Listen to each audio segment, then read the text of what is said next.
نبی کریم علیہ السلام نے فرمایا، بخاری مسلم ہے، فرمایا 7 ہلاک کرنے والی چیزوں سے بچنا، اگر ان میں تم چلے گئے تو ہلاک ہو جاؤ گے۔ 7 چیزیں ہیں جو تمہیں ہلاک کر دیں گی۔ یا رسول اللہ صلی اللہ علیہ وسلم وہ کون کون سی؟ تو حضور نے فرمایا اللہ کے ساتھ شریک نہ کرنا، ہلاک ہو جاؤ گے۔ دوسرا نبی پاک صلی اللہ علیہ وسلم نے فرمایا جادو نہ کرنا، ہلاک ہو جاؤ گے، ہلاک۔ اور یار جسے حضور فرما رہے ہیں ہلاک ہو جائے وہ بچے گا؟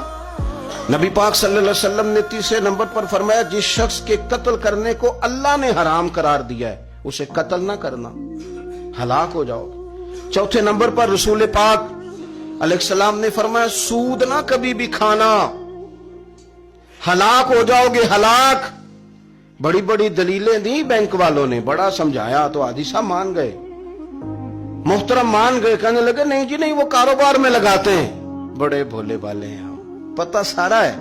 اور دیکھو سب کاموں کے باوجود مستقل بینکوں میں پیسے اس اکاؤنٹ میں رکھے ہوئے ہیں جہاں سے مستقل سود آتا ہے۔ حضور نے فرمایا نہ کرنا یہ کام۔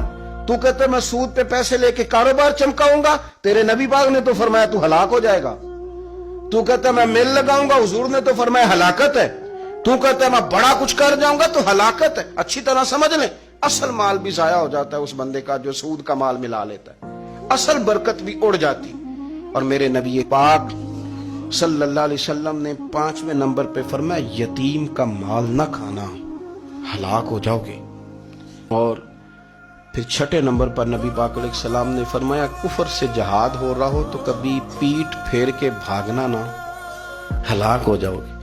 اور 7ویں نمبر پر اللہ کے رسول نے فرمایا بے قصور اور بے گناہ عورت پر تہمت نہ لگانا، بلا وجہ بہو کے کھاتے نہ کچھ ڈال دے۔ یہ 7 وہ چیزیں ہیں جو ہلاک کر دیں گے۔